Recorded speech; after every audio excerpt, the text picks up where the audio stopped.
What's up? What's up, man? So I be getting these questions and I want to answer them as much as I can. So people say, what's the difference between when I grew up, how the times are now? Let me explain something to you. When I was growing up, if you got in a fight, it was no camera phone. There was no camera phone to catch that. Like if you fought, you fought. Everybody, it was like word of mouth that you fought, and it was word of mouth if you won. It was also word of mouth if you lost. You feel me? So people were like, so y'all would fight one-on-one? Like, yeah, we didn't do that jump you stuff. Like if you talked it, you had to be able to walk it. You know what I'm saying? A lot of people like, so you just go out there and none of your friends got involved? Like, nah. See, the thing about a person who can't fight, they knew what not to say. And also the people around them knew he or she couldn't fight. So you got no points for beating up somebody who couldn't fight. A lot of kids nowadays, they'll fight the weakest link. They're scared to fight. A lot of y'all weak anyway. Y'all want to shoot somebody. Y'all want to jump somebody. It's not thorough anymore. Like you can't.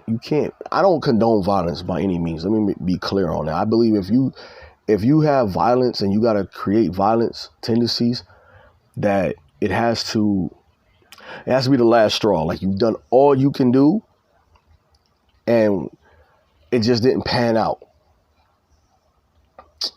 There's nothing worse than having a yes man, a hype man in your crew. And the problem is like this small, but when they're done, it's this big. So now it has to jump off one way or another. People, what else was another question? Do you gang bang? Let me tell you, when I was younger, I'm gonna be honest with y'all. When I was younger, like I was like, yo, I'm gonna be a gangster. You know what I'm saying? But as you evolve into a person, as you evolve into the person you're gonna become, like you can't be 50 gang banging. Like you can't be 50 years old and you're gang banging. Like there's a problem with that. Like if you're 30 and you're gang banging, there's a problem. I see no point to it, right? So when you're young, you don't understand why you getting jumped into a gang, right? You're getting jumped into it for what? To hang around some people you've been hanging around with your whole life. But if we jump you in, this is gonna make us closer. But when I go to jail, I'm in there by myself. See, your reputation gonna follow you. You know what I'm saying?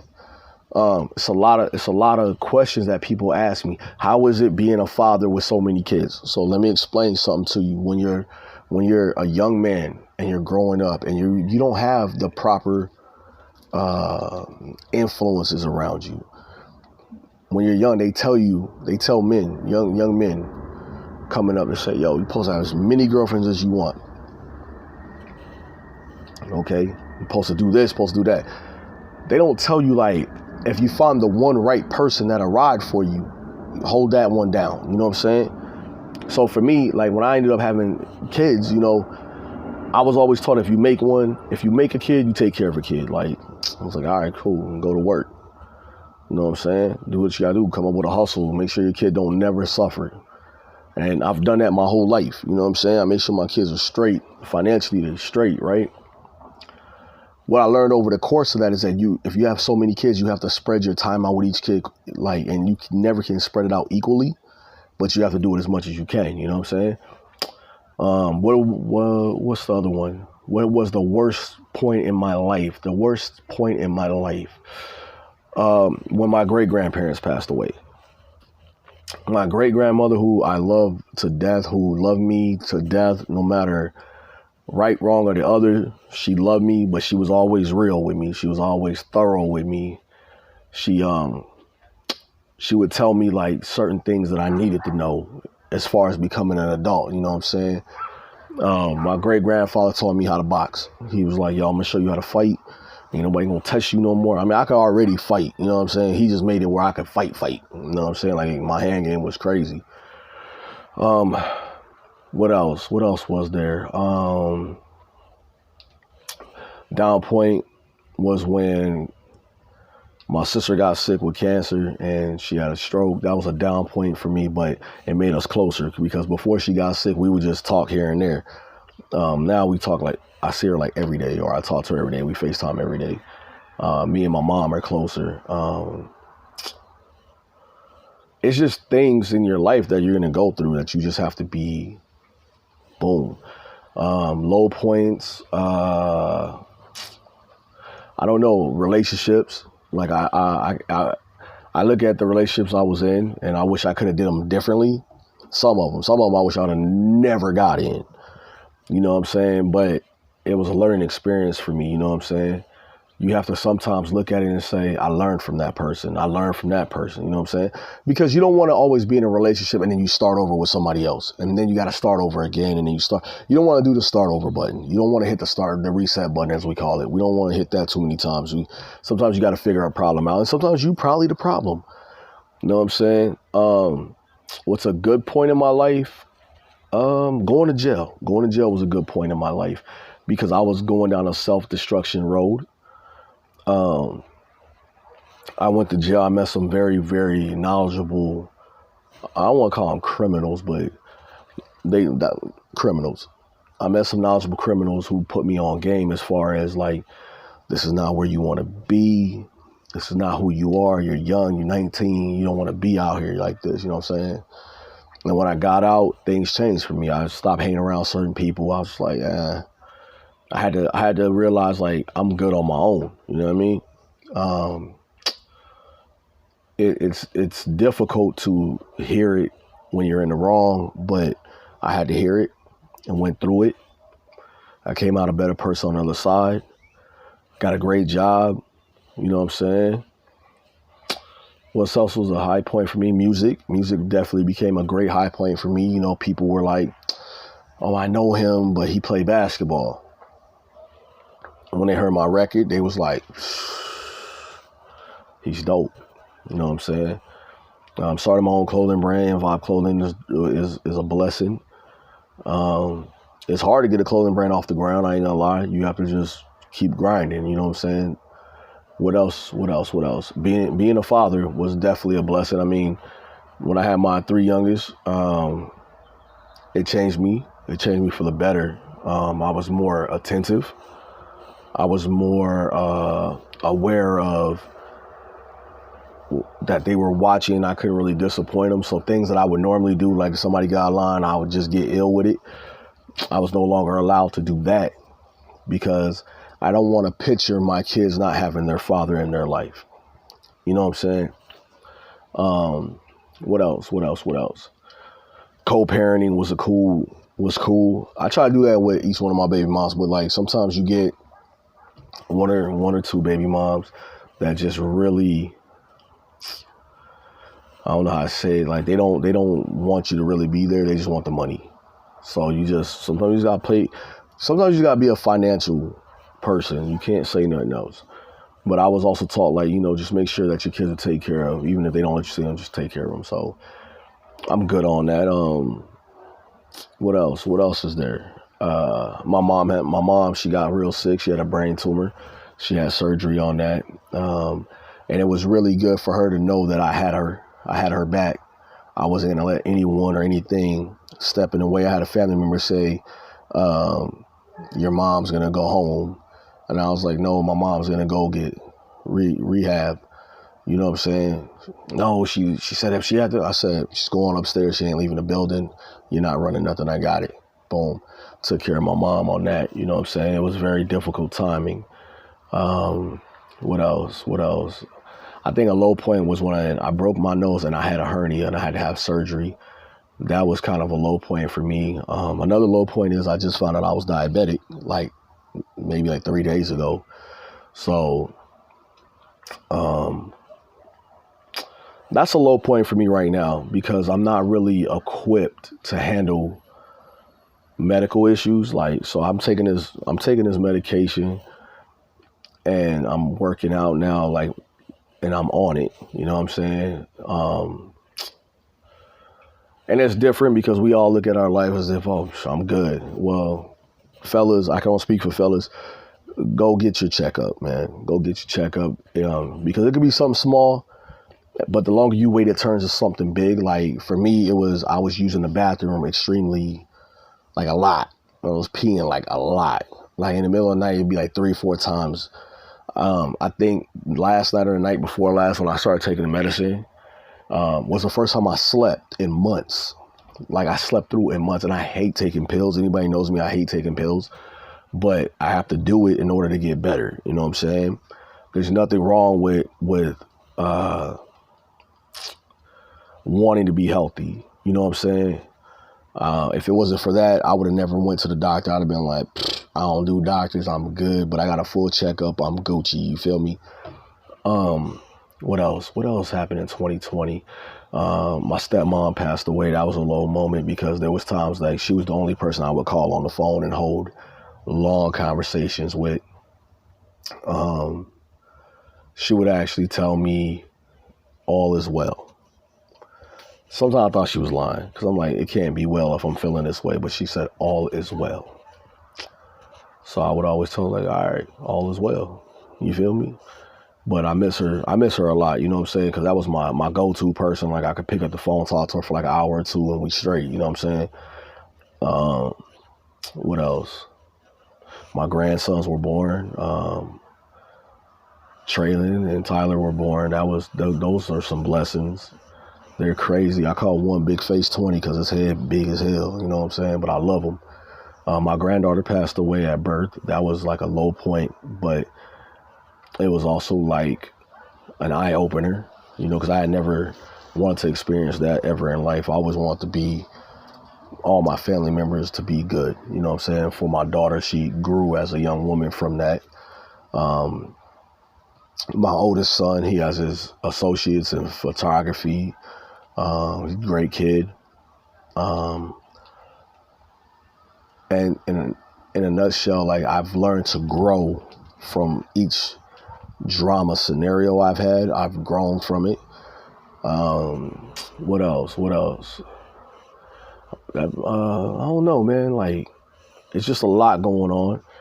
People are asking me how come I'm not friends with certain people and this. I said, let me explain something to y'all right now.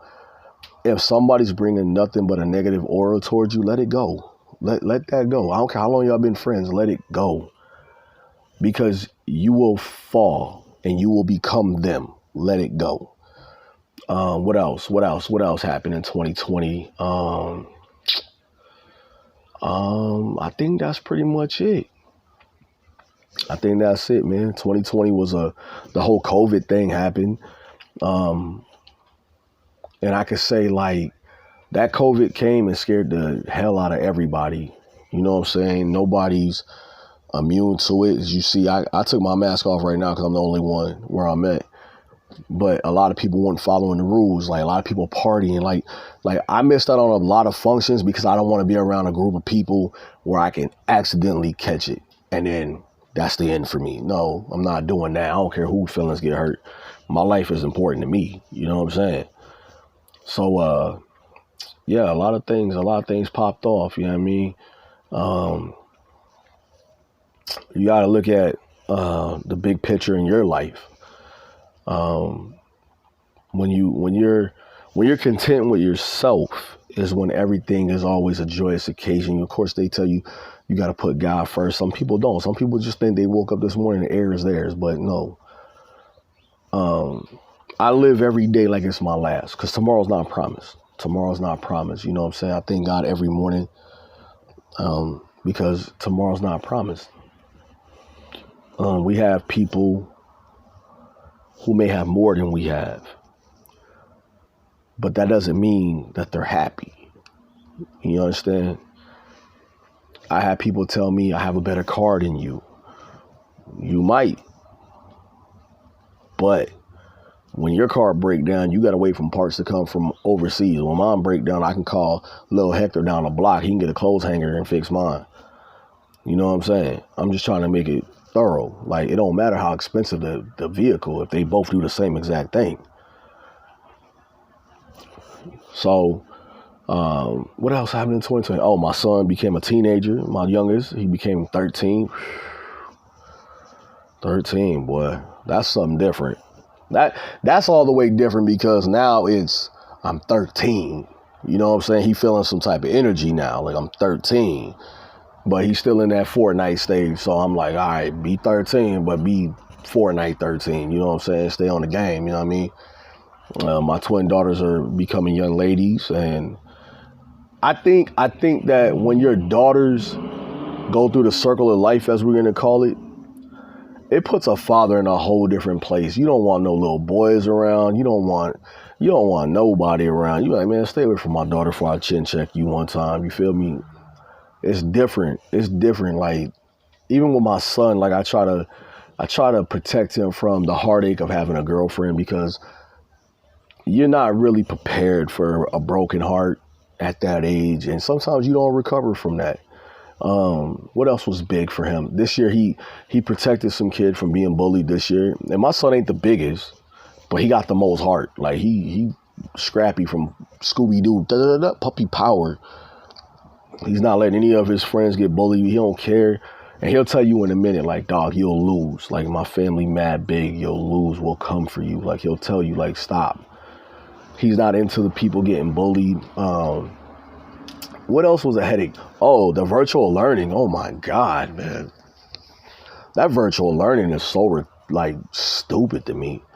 I know it needs to be done, but it is so dumb. Like, I sit down and I'm like, yo, how do these kids learn from a kid? You want them to come to a classroom, but the teacher's at home.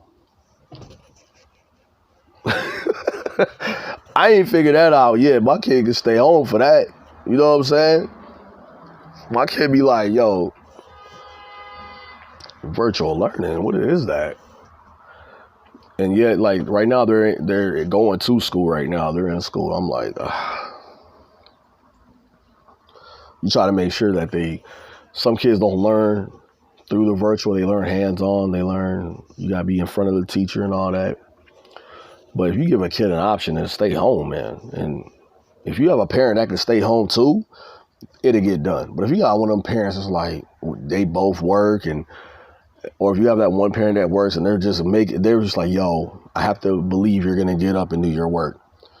And you call your kid and you FaceTime when that kid's still in the bed, sleep, talking about, I'm going to catch up on it. Yeah, man. What else is big? My pops just yesterday, November 30th, my pops turned 66 years old. He retired from his job after 46 years. He was at the same job in Elmira, New York. So it's different. I think that's where I get my work ethic from, is from my pops. He was like, I can't sit home. I got to work. So I work every day. I be sick coming to work. I don't care. You know what I'm saying? What else?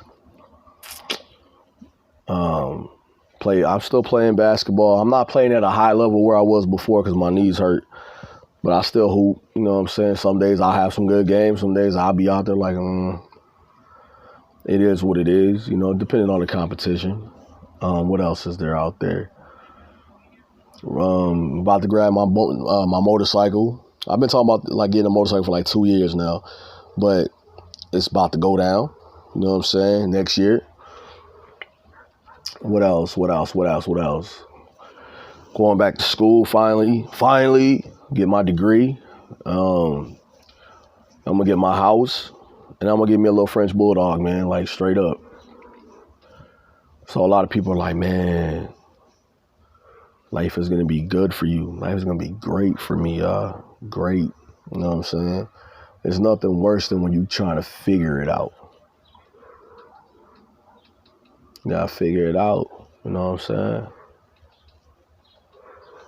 saying? Other than that, man, like, I can't ask for anything more. You know what I'm saying? God has blessed me tremendously, man. Like, when I went to the doctor, I thought he was just gonna be on some other stuff. Like, yo, you got this wrong with you, Dad. You're like, man, you got diabetes. You need to take this medicine. You need to lose some weight. Work out twice a day. So I work out twice a day. Today I didn't work out on the treadmill because I went to the house to try to get some sleep because I'm tired. But when I get off, I'm gonna get on the treadmill, do some ab crunches and some curls and stuff. You know, I gotta do what I gotta do. You know what I'm saying? I do what I gotta do. Then I got this new album I'm working on, and then, you know, hopefully Corona be gone. I can get back on stage and do what I loves to do. You feel me? But other than that, man, life is a breeze, man. I want y'all to enjoy y'all's life and don't let nobody take your happiness for granted. You feel me? Carter's Life.